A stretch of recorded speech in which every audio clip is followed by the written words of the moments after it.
Morning, everybody. Well, I got through with work early, so the sun is still up, so I thought I'd better go ahead and get this recorded for tomorrow. Tomorrow's my day off.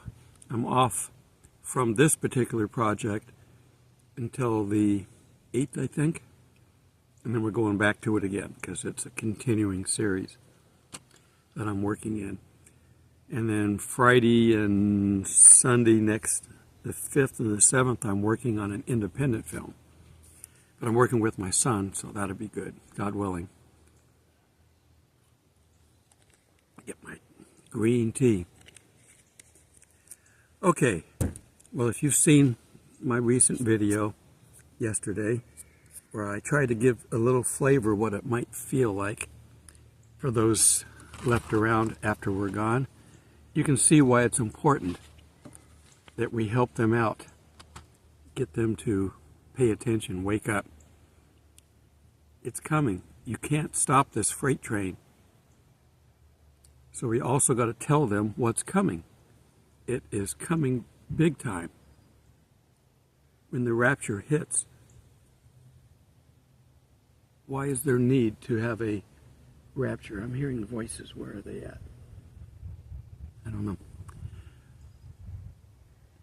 We're being snatched away. Why are we being snatched away? Because it's got to be really bad. Okay? It might just be right at the very start of the really bad. But we're going to get snatched away. And then everybody else that doesn't make the rapture, even if they're Christians by name only, they're going to realize that they made the mistake quickly. It won't take long. Those that have no idea what's going on in the world, they don't even know whether they're a boy or a girl, they're going to be oblivious and just think that the world hates them. Can't be them, must be the world. All right, so what can we expect? Well, Jesus, let me get my mouse working again. It's working fine, I just got to find the cursor. I'm looking into the sun, so I can't see well, and I didn't have time to go find I just got home and I want to get this recorded while we have daylight, and it's for me recording this, it's after 6 o'clock. And the sun's going to go down here shortly and I won't have it, and then there'll be shadows. So anyhow, Jesus tells what's coming both in Matthew and in the book of Revelation. The book of Revelation is really a summary of everything else that's been covered for the most part. The letters to the churches are new, but we already have prophecies covering pretty much everything else. We know the tribulation time frame is the 70th week of Daniel. There's two camps on that. Some believe that it's already happened, all of it, which is crazy. There are some believe that half of it might have happened back in Jesus' time, and we just have the other half now. And then there's time that believe that the whole 7 years is going to play out. Of course, it won't be full 7 years because the days were shortened to save mankind. So, what we don't know when and where those were shortened. So anyhow, what we're going to do is we're going to jump into Matthew first. Matthew 24 is part of the Olivet Discourse. When they ask him about the end times, and the first thing he said is, don't be deceived.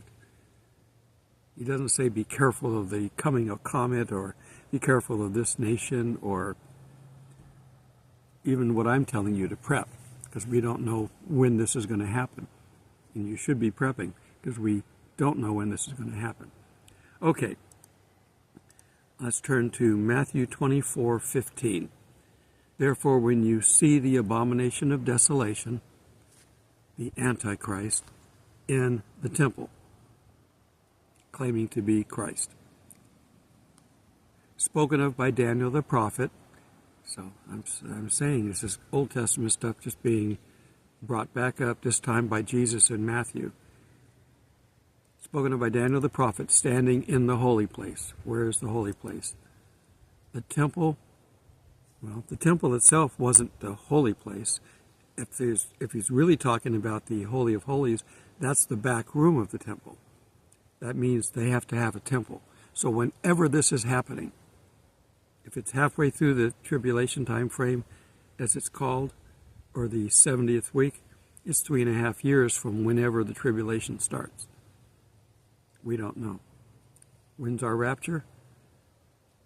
We're not really sure. We guess it's going to happen before the tribulation and either right at the time the Antichrist shows up or just before.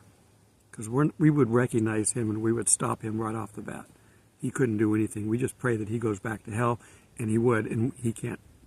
He can't beat God's Spirit in us, so we're not going to be here to fight him. Anyhow, whoever reads, let them understand. Verse 16. Then let those who are in Judea flee to the mountains. Israel, get out of there now. Let him who is on the housetop not even, I added even, not even go down to take anything out of the house. You don't even have time to go gather your stuff down below. This is called a panic leave. And as a prepper, you would have a panic bag that has all the stuff that you would need if you had to just grab and go. My recommendation for those living in Israel, when this is starting to come down, have one. You know, a little bit of food, a little bit of water, clothing that you might need, other things, medicines if you got extra that you have to take. Everything should be in that bag, and you should keep it updated. Let him who is in the field not go back to get his clothes.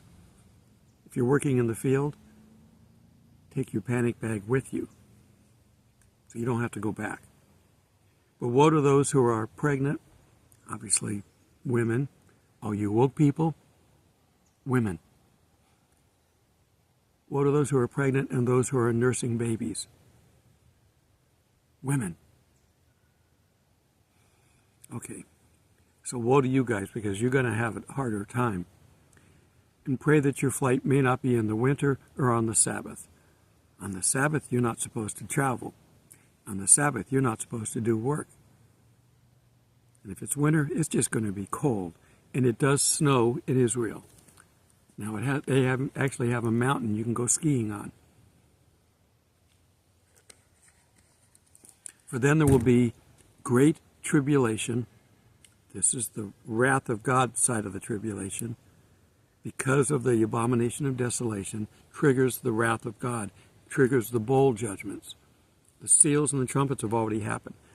Those are man's disasters that they've set up for themselves. The bowls, that's God. Then there will be a great tribulation such as not seen since the beginning of the world until this time. So since man has been on the world, because it was really catastrophic when it was built, because there was all kinds of stuff going on, fire and everything. But with man on the earth, it has never been this bad until this time, nor shall there ever be again. This is the once-in-a-lifetime occurrence in the lifetime of man.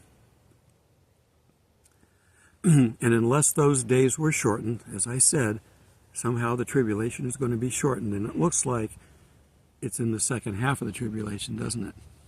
So unless those ending days were shortened, the final 3.5 years, no flesh would be saved. But for the elect's sake, the chosen, the Jews, the Israelis, but for the elect's sake, those days will be shortened. Matthew 24:23. Then if anyone says to you, look, here is Christ, or there, do not believe it. There will be many false Christs. The Antichrist is the big one.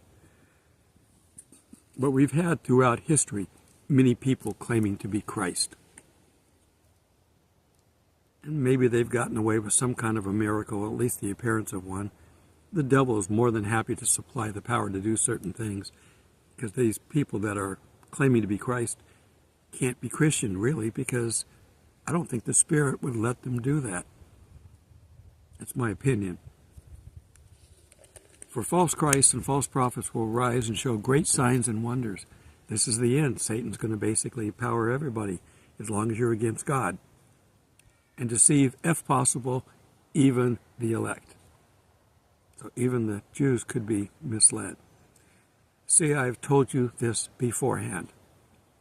Therefore, if they say to you, look, he is out in the desert, Don't go out and look. He's in the inner rooms. Do not believe it. As lightning comes from the east and flashes to the west, so also will it be the coming of the Son of Man. So when Jesus actually does come back, you will see it. For wherever the carcass is, there the eagles will be gathered. You will know where things are. Okay, we're going to jump now away from Matthew 24, leaving Matthew 28. We're going to go to Revelation 6:1. And we're going to read about the seals, and it's the sixth one that I really want to show you. First, the first seal. Now I saw when the Lamb opened one of the seals, and I heard one of the four living creatures saying, with a voice like thunder, "Come and see." He's going to repeat that for each of the seals. And I looked, and behold, a white horse, and he who sat on it had a bow. No, he's not Cupid. And a crown was given to him. He didn't have one, but a crown was given to him. He's not a real king. He's probably one of the rich people that just has power, and they give him a crown. And he went out conquering and to conquer.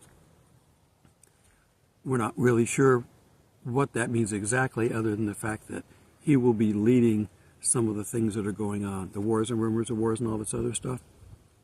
But he has a bow. He didn't say he had arrows. He won't actually have war to conquer. He will be able to conquer using political and monetary means. Okay, the second seal. When he opened the second seal, I heard a voice of the second living creature saying, "Come and see." Another horse, a fiery red one, went out, and it was granted to the one who sat on it to take peace from the earth. That could be now, frankly. And that people should kill one another, and there was given to him a great sword, so he did have the power to kill. Okay? Again, we don't know. The Antichrist isn't here yet, which is the first horse, in the Antichrist form. But he's here as a king, a made king. So could it be one of our rich guys that's directing things now? We have leaders of certain organizations like the World Economic Forum and other places. Could it be someone like that? We're not sure. We don't know. We're not supposed to know exactly because we're not supposed to get involved in that part. That's God stuff. Okay, the third seal. When he opened the third seal, I heard a living creature say, "Come and see." And I looked, and behold, a black horse. And he who sat on him had a pair of scales. Not fish scales, the scales for measuring, weighing things, in his hand. And I heard a voice in the midst of the four living creatures saying, "A quart of wheat for a denarius, 3 quarts of barley for a denarius. Do not harm the oil and the wine." The oil and the wine, that's for the rich people. So don't mess with that. But the wheat and the barley, those are things that are for food people need to eat. A denarius is a day's wage. A quart of wheat is what you needed to make a loaf of bread. So a loaf of bread for a day's wage, however you want to put that. We're getting close to that. And we're going to get to the point where if you don't bow down to the Antichrist and worship him, you won't be able to buy or sell without the mark of the beast. You don't get that without bowing down to the beast.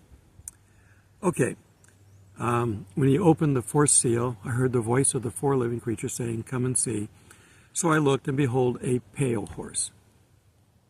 Pale, just blondish, light-colored. And the name to him that sat on him was Death, and Hades followed with him. Death and hell kind of come together. Hell still exists at this point. Hell's not abolished until Satan is ready to be taken out of it and thrown into the fiery pit, which is at the end. And the power was given to this individual, given unto him over a fourth of the earth, to kill with the sword, with hunger, with death, and by the beasts of the earth. A lot of people dying for a quarter of the earth. Whether it's 8 billion people or if it's after the rapture, maybe 6 billion people or 7 billion people. A quarter of the earth is going to die in this event. The fifth seal. And when he opened the fifth seal, I saw under the altar the souls of those who had been slain for the word of God. During the tribulation, these people were slain because they stood up for God, didn't take the mark of the beast, held on to their rights, just the same as in the first century where Christians were killed for their belief. And they cried with a loud voice, saying, "How long, O Lord, holy and true, until you judge and avenge our blood on those who dwell on the earth?" We're getting close. Then a white robe was given to each of them, and it was said to them that they should rest a little while longer, because he's not done yet, until both the number of their fellow servants and their brethren who would be killed as they were was completed. So there's still death going on. We're still in the tribulation time frame. Now the sixth seal, cosmic disturbances. This is where I want you to remember when we're reading this, because we're going to go back to Matthew. I looked when he opened the sixth seal, and behold, there was a great earthquake, and the sun became black as sackcloth of hair, and the moon became like blood. I mean, we keep having blood moons, and everybody predicts the end of the world. You got to have the earthquakes, you got to have the sun becoming black, and you have to have the moon like blood. You have to have them all together. If there's just one of them, this isn't it. And the stars of the heaven fell to the earth as a fig tree drops its late figs, or any other fruit falls at the end of the season when it's shaken by a mighty wind. And these are probably very, very ripe, and they splat, when they hit. Then the sky receded like a scroll. I wish we could see that, but we won't be down here. When it is rolled up, and every mountain and island moved out of its place. Can you imagine that? On this earth, every mountain and island moved out of its place. That's a lot of shaking going on here. And the kings of the earth, the great men, the rich men, the commanders, the mighty men, and every slave, every free man hid themselves in the caves and in the rocks of the mountains, and said to the mountains and the rocks, "Fall on us and hide us from the face of him who sits on the throne and from the wrath of the Lamb." Jesus is orchestrating this. It is bad. This is what the world is coming to. This is why we have to warn them. Now, the sitting on the fence Christians, like I did in my video, they're going to realize they made the mistake. But now, we got to go back to where it talks about, when you're going to avenge us, God, they may have to be killed for their belief, unless they can hide really well. In Revelation 6:17, "For the great day of his wrath has come, and who is able to stand?" Rhetorical, meaning no one. Okay, now go back to Matthew 24:29. Immediately after the tribulation of those days, that tells you the time frame. After the tribulation. But that's not the end of things happening. That's after the tribulation of that time. Of those days, the sun will be darkened, the moon will not give its light, the stars will fall from the heaven, and the powers of the heavens will be shaken. Jesus speaking again here. Then the sign of the Son of Man will appear in heaven, and then all the tribes of the earth will mourn because they realized they made the mistake of believing in the false Christ. And they will see the Son of Man coming in the clouds of heaven with power and great glory. And he will send his angels with a great sound of a trumpet. What's it going to sound like? I don't know. Loud.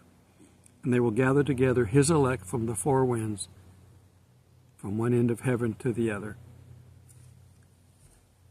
That's what's coming. It's not good. And we're going to be here just as it starts. I think the rapture will get us out of here just as it starts. It starts with the Antichrist. That's not a big deal. But then they start getting into the other seals. And the seals span the length of the tribulation. We don't know exactly when they start at the beginning, but they span through the end. The seventh seal is in chapter 8, first verse. It should have been back in chapter 7, but they didn't mark it right. And we see these people that have survived the tribulation, as Jesus talks about. So we know the basic timing, but the only timing we know for sure is at the middle point, the abomination of desolation. It's in the middle of the 70th week. And there has to be a temple. So there has to be a temple built before the middle of the 70th week. So once it starts, there's only 3.5 years. And they're going to build this temple in relatively quick time, but in relatively peaceful time. Because remember, the Antichrist is going to come down and bring a false peace. He's going to probably be the one to get the people together and agree to let them build their temple. I'm going to do a video coming up soon, and I'm not sure when I'm going to release it, but I'm going to be talking about the Temple Mount and what it means, and some of the lies that have been going back and forth, and who really belongs there and who doesn't. We'll talk about that in another video. But warn these people. This is what's coming. Now, they may not believe this stuff yet. But again, if you plant the seeds and somebody can take it into the tribulation time frame, missing the rapture, but if you plant the seeds, they will remember, and there's still hope for them. So if you got a family member and they don't make the rapture, if you planted seeds, there's still hope for them. They will get to heaven. The tribulation doesn't mean no more Christians, no more saved people, no more people going to heaven. That's not what it means. It's basically punishment for those that have chosen to ignore God and accept the devil and what he's doing. But there will be those that have been misled, and they will realize where they were wrong. Okay. Share the love of Christ with people. Tell them about Jesus. Be a good example so they want to be like you. Don't come up and hit them over the head and saying, you're going to accept Jesus or I'm going to beat you silly. No, they're not going to accept. And that's not how God would do it. God would love them to death, and they'd go, okay, I believe you. Tell me about him. I want to know. That's what you want. Till we meet in the clouds. God bless.